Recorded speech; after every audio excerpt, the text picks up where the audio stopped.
Action. I've been at Benask, and I just finished speaking about the theory of defects in two-dimensional semiconductors and predictions we've made about this double-layer honeycomb structure. So really what I wanted to convey, or kind of the main focus of this theory we have on two-dimensional semiconductors, is that, well, we looked at a number of two-dimensional semiconductors, and we calculated the ionization energies of defects, and different than the three-dimensional case where you have, you can typically dope at N-type or P-type.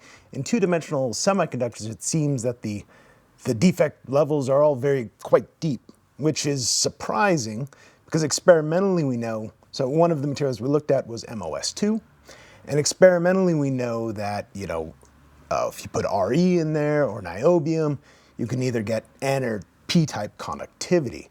But if you calculate the formation energy, something like 500 MeVs in order to ionize the defect. So at room temperature, you really wouldn't expect this to have any sort of impact on the conductivity.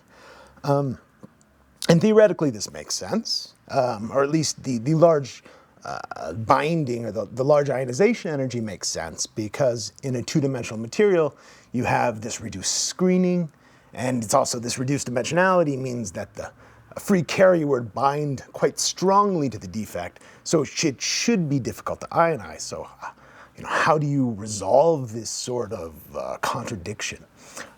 So what we came up with essentially is when you increase the defect concentration, you're really not ionizing in the same way you do in a three-dimensional material, but instead you have defect-defect interaction, which leads to dispersion in the defect band.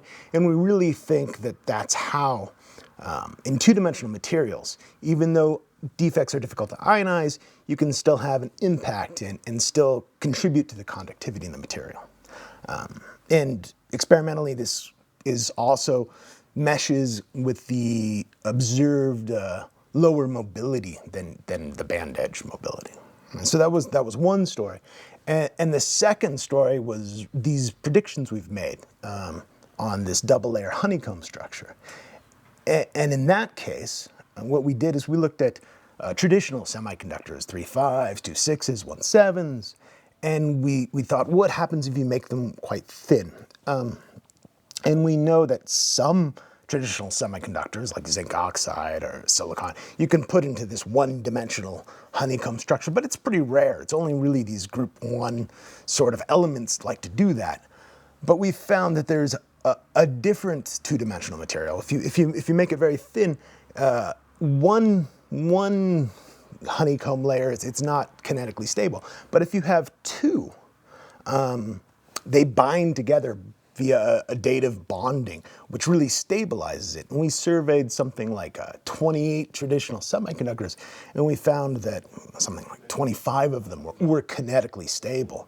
So this seems to be a general feature of traditional semiconductors, is that they can form this double-layer honeycomb structure, and that they can actually stack on top of each other. So you have these, kind of, it's not van der Waals bound, they're these dative bound, so fairly strong binding double-layer honeycomb structure with this van der Waals binding between them. So it's a new two-dimensional group of materials, right? And they seem to have interesting properties.